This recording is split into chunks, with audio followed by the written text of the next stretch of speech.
Hey, this is Justin with daytradethemarkets.com, and in this video I want to talk about two strategies to help you avoid getting trapped by being kind of the late buyer on the high or the late seller on the low. This happens to all of us at times, so you're not ever going to be perfect, but there are some strategies you can do to avoid this. The first one would be more of a market education or understanding idea, and that is to add some context to your trading. And what I mean by that, this chart might look a little confusing at first, but essentially what I teach is this 2 out of 3 concept. Okay, so we're looking at a big picture bias. Okay, that's long-term market analysis that's known prior to the day beginning.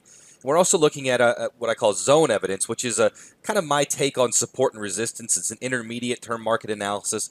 This is also known prior to the day starting. So that's adding a little bit more context to the market in addition to the right here and now, which is with relative aggression bars and what I call boxes. That's what's happening right now. That develops as the day unfolds. And the strategy is that the more of these that are lining up, the better your edge is. The fewer of them that are lining up, the more risky a situation is. So with that as the groundwork, what we can see here is you can see that early in the day, just let me give you a little bit of a background here. Early in the day, well, first of all, our big picture bias to begin the day is neutral. And like I said, we know that ahead of the day beginning. Let me give you an example.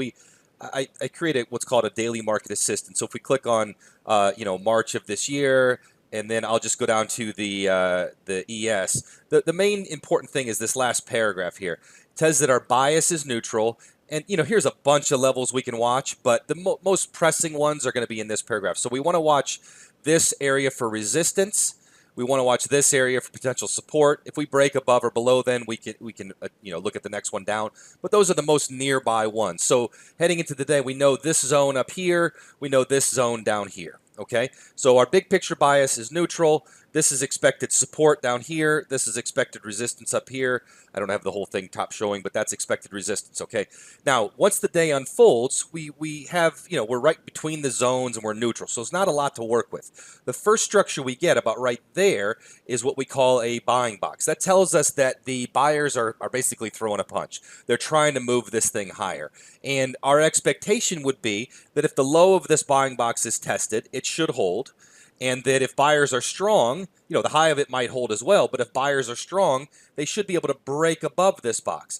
If sellers are strong, they should be able to break below and accept price below that box. You can see that's not what happened there, and instead buyers accepted above it. We then got another buying box. We came and tested the high of this one. Everything's looking very bullish from just the here and now perspective of the market, the zone and aggression bar level of the market. That we get more aggression, and this thing's just taken off. You can see that once we broke from this box, buyers are just grinding this thing higher on pretty good aggression. So if you're just looking at the here and now, if you're just looking at the aggression or whatever strategy you're looking at, you're probably getting, if you're not already long, you're feeling like you've missed out. You're probably getting pretty antsy and you want to buy, and this thing just keeps going higher, and I'm going to miss out if I don't buy it. And what happens? And a lot of times you end up just can't take it anymore, and you just grab it right here, grab it right here. And obviously, we've all been there. And then it turns around on you right away. You're stopped out in 2 minutes, and you feel pretty bad about it. Like, what was I doing? Well, how do you avoid that? One way is to have, like I said, some structure, some context, knowing, well, number one, we're neutral. So being an aggressive buyer, big picture, maybe not the greatest idea. More importantly, though, location. If you're buying on the high and it's right into an area of resistance, if you know it's there, that tells you better be a little bit more cautious. There's a lot more risk there than if you were to buy it as we're breaking out of a box right here or breaking out of a box right there. It's a lot different when you're buying it on highs right into an area of resistance. Okay, so you can see that resistance holds. We start to develop some good selling. We eventually break out of that, get some more selling, and at this point you can see we're on new lows, on really good aggression. This thing's just moving lower, lower, lower. If you're not already short, you're feeling like, oh my gosh, I'm missing out. This thing's going to go to the floor. I'm not going to be on it. And what happens? Well, again, if you use some context and you know that this area of support is here, being a seller right here, pretty dangerous. You want to avoid that. So from a strategy perspective, adding some context, you're much better off selling on really good aggression, breaking from a structure like a box than you are selling right into an area of expected support on the zone level. Okay, hopefully that makes sense. But it's just the idea of adding some context. You don't just get caught up in the right here and right now. So many traders just look at their software, and they have the bands and oscillators and averages and this and that and the other, and they kind of lose sight of the forest for the trees. That saying.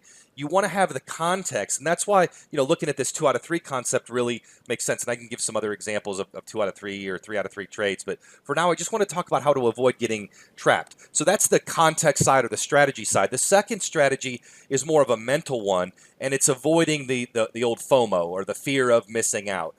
That is, the bane of so many mistakes, so many traders' mistakes, is the fear of missing out. And something that I have just found, in my evolution as a trader, is that when I see a market running away and I'm just frustrated because I'm not already on board, there becomes this frustration, this fear of missing out. If I don't get on now, I'm going to miss out. And almost inevitably, when I do that, it turns around. I'm not saying I'm everyone, but generally speaking, if you can become more aware of your feelings and just and understand that frustration of the fear of missing out, that leads to so many forced trades, bad trades.